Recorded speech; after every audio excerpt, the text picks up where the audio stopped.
Hi, I'm Dr. Julie Ducharme, and welcome to the Authentically You podcast. I'm back for another episode. This is where we get to interview people from around the world about what they're doing that's authentic. So I love this show. Before we get started, I have to give a shout out to some of our sponsors here.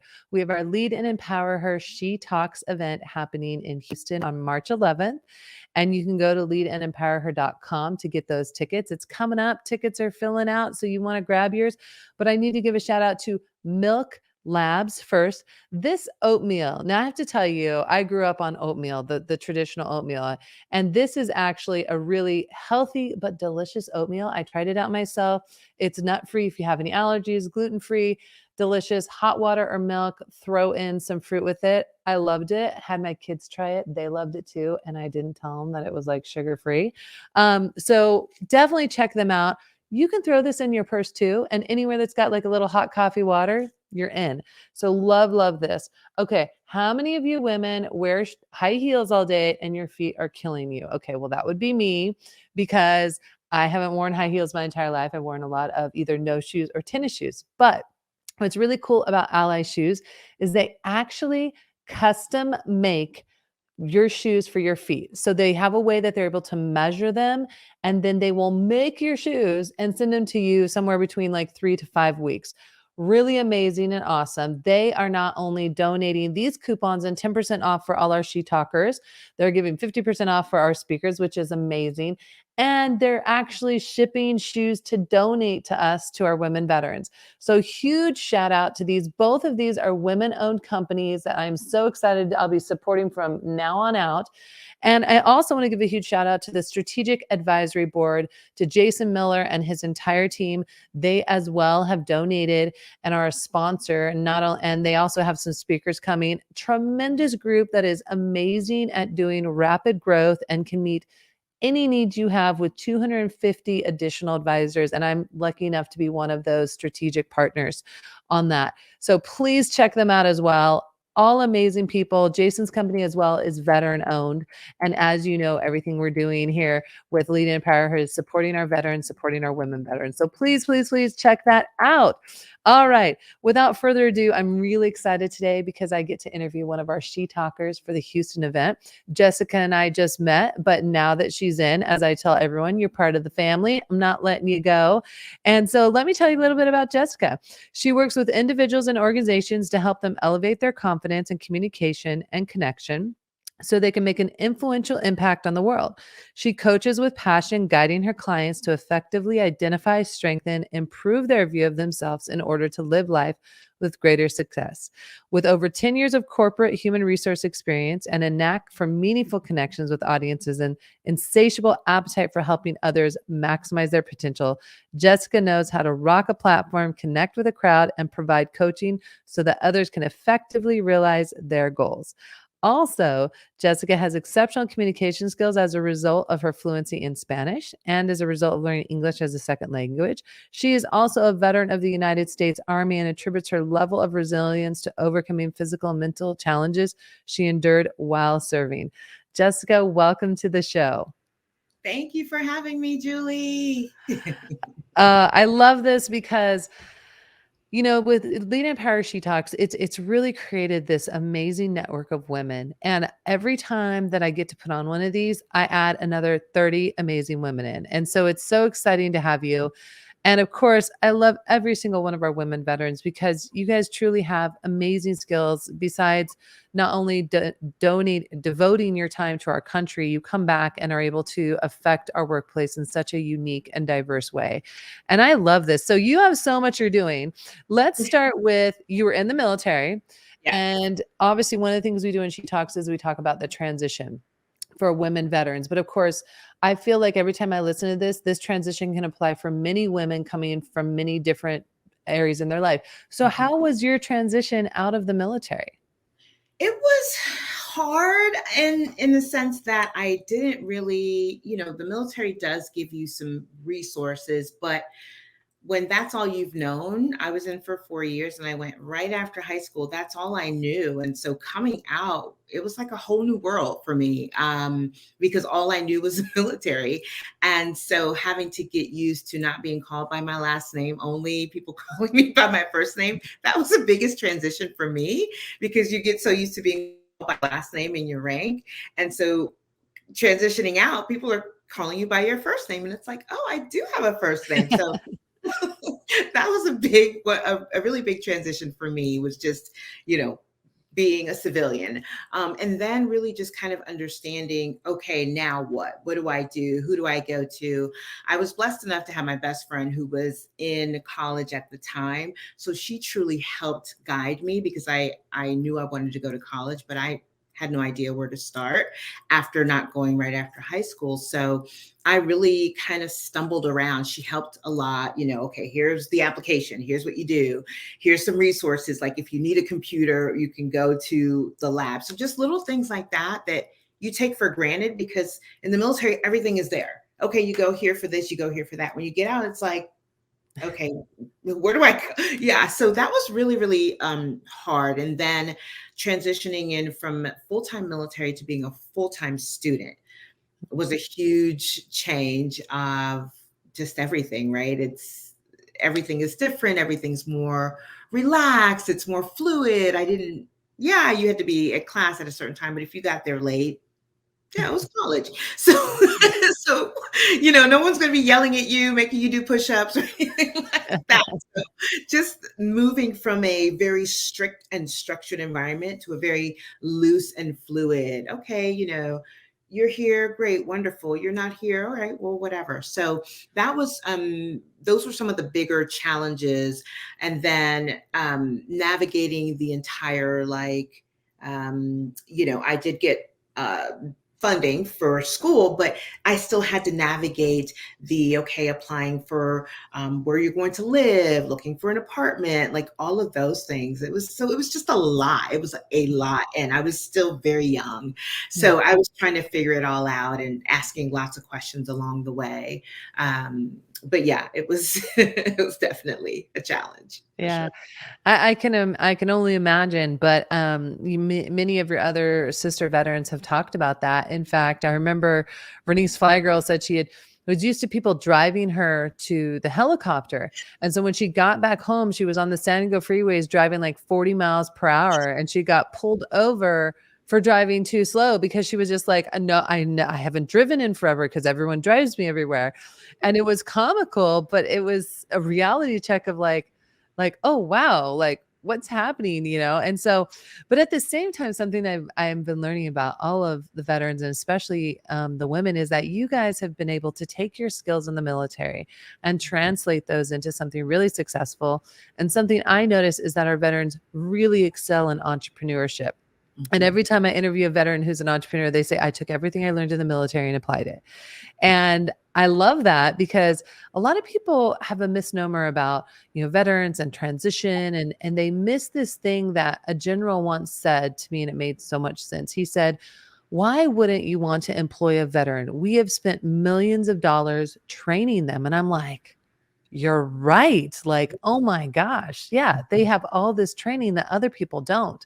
So I love that. So you transitioned into college, and how did you end up becoming an empowerment speaker, confidence coach, and a mentor? That seems like a big transition from college. So how did that happen? So I majored in communication after being really undecided for the first the first year. Hence, I didn't know what I was doing.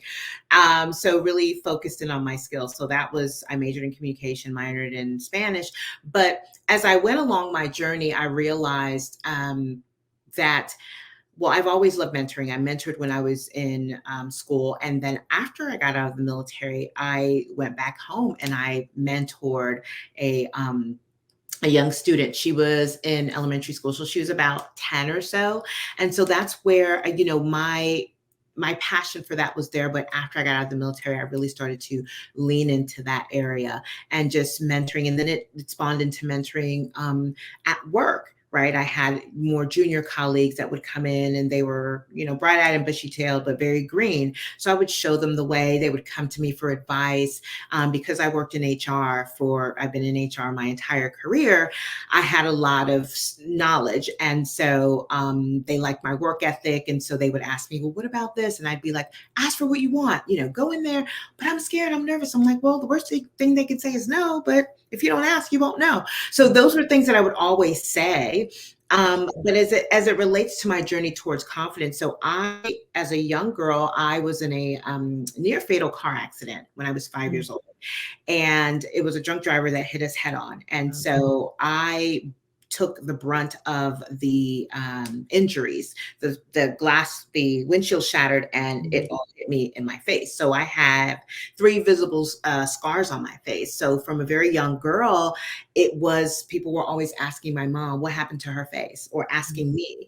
And so, as you can imagine, a young girl being asked what happened to her face all the time, you start to shrink back because you don't want to be seen. I know I did. I didn't want to be seen because I didn't want people to keep asking my mom or me what happened to my face. And I felt like that was all that they saw.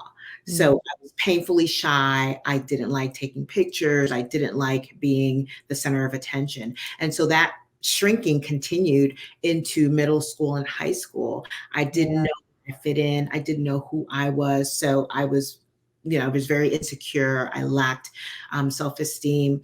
And but one thing that was really consistent was that I always had teachers, coaches, or, just members of the different clubs that I was in. They would always see something in me that I didn't see in myself. They would always compliment me. They would affirm me. They would tell me, I'm doing a good job. I was doing all of these things. And so I realized over time that, oh, wait, I'm getting all this great, attention. So I'll keep doing all of these great things. Not saying that it wasn't who I was, but it became performative. I was like, okay, this is great, And so over time I realized it was really exhausting, and that wasn't truly who I was. And so in going through that journey of self-discovery, I realized that really seeing who I was and my value wasn't really based on my external, it really was based on who I was inside, and pouring into these young girls and teens and colleagues, and coaching colleagues at work and things like that. That's what gave me life. And so with that, I began to really come into my own, essentially, and really understand who I was doing these strengths. And I was like, oh, that totally makes sense. That's totally me. And so the more I did all of those things in my career, it really extended outside of my career as well. And so I was really just a lot of work, self-work, to understand who I truly was. And with that journey, really just saying, and owning really all of me, flaws and all, right? Not perfect, just progressing, right? So yeah. Well, I love that. And, you talk about, obviously the show is called Authentically You. And I remember my journey of really finding my authentic self. And you talk about confidence, and you mentioned on your website that 70% of teen girls are not seeing themselves as good enough compared to their peers, which is a staggering statistic. That's high. And obviously today we're seeing even more that our young women have high anxiety, low confidence. We even have a skyrocketing suicide rate and depression rate. And just like you, I have a real passion to help the young women who are coming after us not have to go through what we did, and each one of us have a different experience. But I remember middle school, and you mentioned middle school feeling really insecure. My daughter's in middle school right now. Holy cow. It doesn't change, right? I'm 45, and I remember the agony of middle school and how insecure and not confident you feel, and what my daughter's been going through. And it's like, what you're talking about, you have a passion to change that narrative. If there's anything I think we can do as women for our future young women, is to change that narrative. This is like such a passion for me. And I know I'm going to try not to get on my soapbox here. But you look at what Hollywood and the world is doing. And I'm just going to call Hollywood out, because the way that they present our young women is not in any way that's realistic. And they are bombarded with pictures of perfection and looks, and over sexualized and just ridiculous expectations. And I think what you're doing is incredibly important to build the confidence in our youth, right? Because these are the people that are gonna be running the world when we're old. And Absolutely. right now, I'm scared about that. Yes, absolutely, absolutely. We owe it to them. Yeah. Yeah, and so, I love some of the things you're doing here, and I know you coach and you mentor. Can you dive into a little bit of what you're doing with teens, or how you help them find this confidence? Because we do have teens who listen to this podcast. We Yeah. have college girls, and so I would love for them to hear what your thoughts are on that. Yeah. So what I really try to instill in them is that really what you see on social media, what you see on TV, those are pretend. They're not real. Even if you think it's real, it's not reality, right? And really have them not be so focused on what the messages that are coming to them, which I know is hard with everyone having phones and everything, but really to focus in on what their purpose is, right? Helping them hone in Mhm. and understand you're here, you bring value. So let's look at what you're good at and let's really focus on really investing in that strength, right? While we Yeah, manage our weaknesses. I always say, this is what I say to my colleagues, let's invest in, really highlighting our strengths and we'll manage our weaknesses. And so I yeah, really try to get them to really focus on, really understanding what their purpose is. What is that one thing that you do that everyone comes to you for, that you could do it seamlessly and it doesn't seem like hard work. And when they are really focused on that, they're more focused inward versus outward.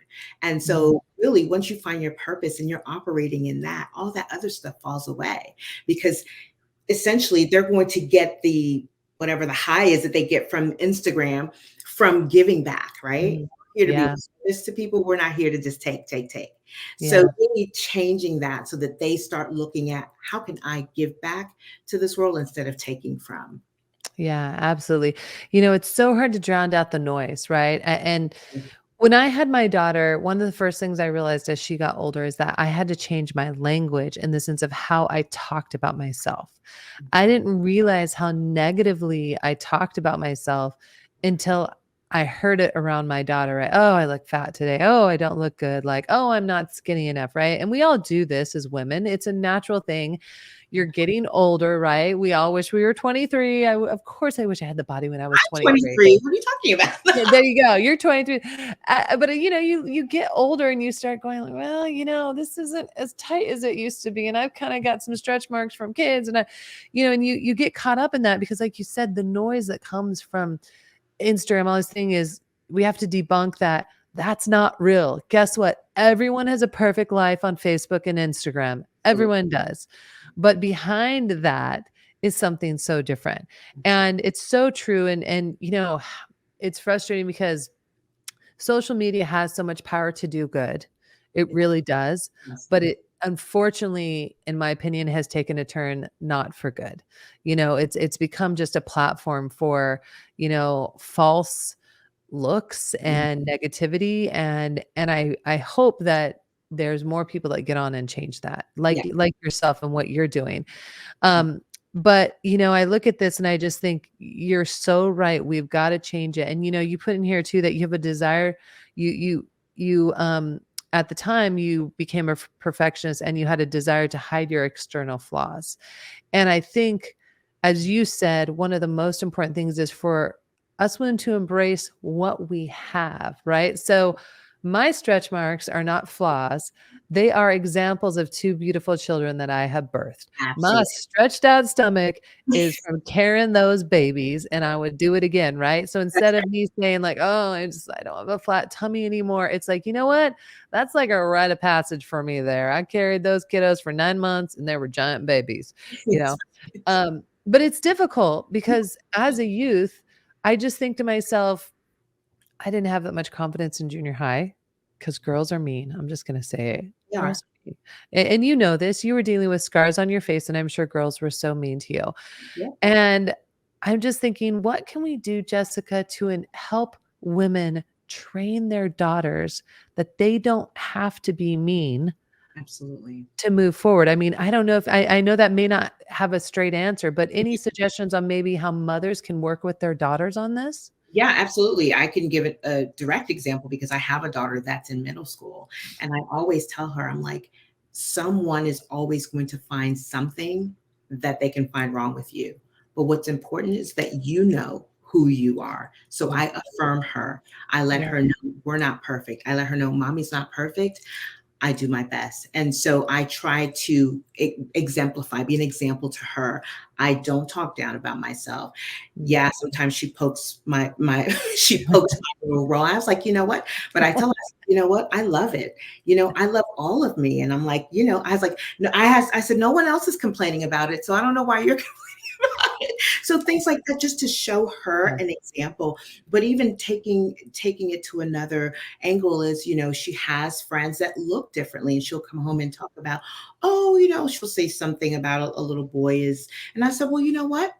He's unique just how he is. And I'm like, just like you're unique. And I'll point out things about her that are unique. And I'm like, anyway, who wants to look like everyone else? That's boring. Yeah. Being unique is so cool. I'm like, despite what your friends say, being unique is super cool because everyone who wants to look like everybody else. And so I just really try to just let her know that it's cool to be different. It's cool to be Mm. quirky. It's cool to be all of those things that the world tells you are not cool.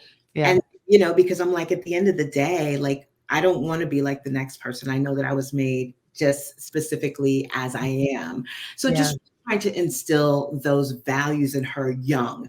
because no matter what I say to her, right, what happens outside of our doors is out of my control. So all I Mhm. can do, and doesn't mean that her feelings won't be hurt. It doesn't mean that someone won't say something mean to her. But as long as I just really continue to show her that her value comes from within, not what anyone outside says.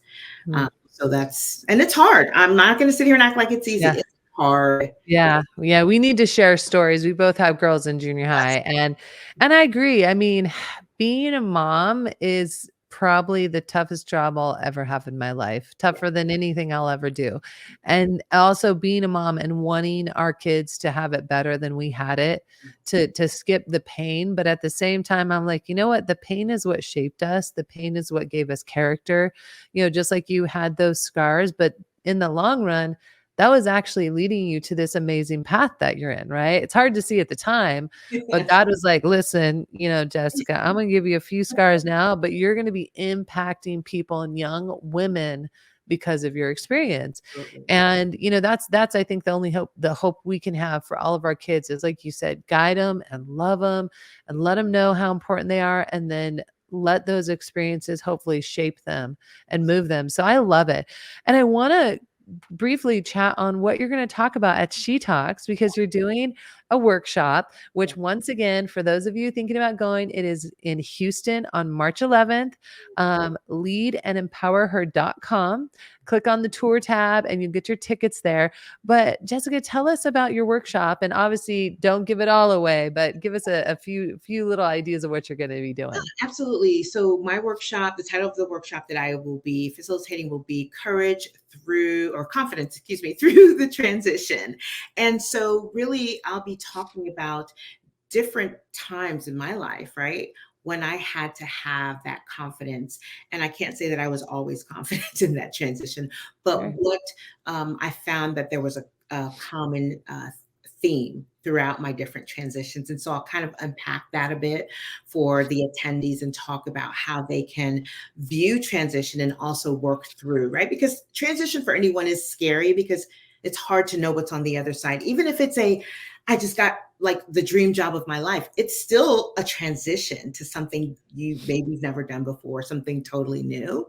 So transition can be really, it can be very jarring. So this will be, Oh, yeah. yeah, absolutely. I had that moment in my life. Oh my gosh, it was terrifying, absolutely terrifying. So I think what you're speaking on is so needed, so present, and I think if anything, COVID showed us that many of us had to pivot and transition. Some of us lost jobs, some of us lost companies and many women are kind of in this pivot and transition in their life. So this is going to be awesome. I love it. Is there anything up and coming besides She Talks that we should keep an eye out? Any talks, any books, any events? So there is a mom, there's a single mom summit for single moms, because I am a single mom. So there's a single mom summit. I'm part of this community that will be also in Houston, Texas, the weekend of Memorial Day weekend. So it'll be that Saturday.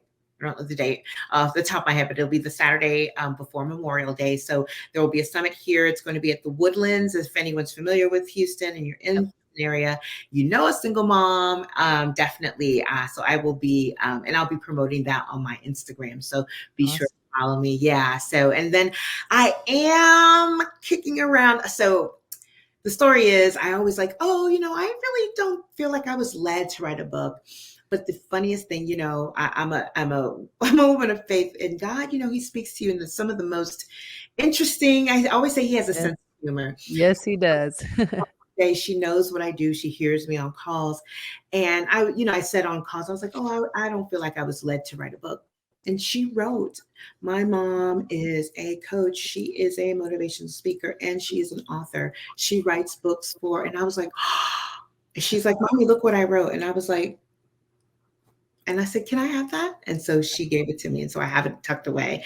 And I was like, okay, all right. Is this my, just because you weren't led doesn't mean that, you weren't led. You need to be led. So, so I'm just like, okay, well, maybe, I have a story to share, a dynamic even about my daughter and how I came about motherhood, which is a quite interesting story in and of itself. So I don't know if we had time for all of that today, but yeah. That's awesome. Well, anything you do, make sure you tag me, tag Lead and Empower Her, because you're in the family now. Yes. And so once you're in the family, man, we got you.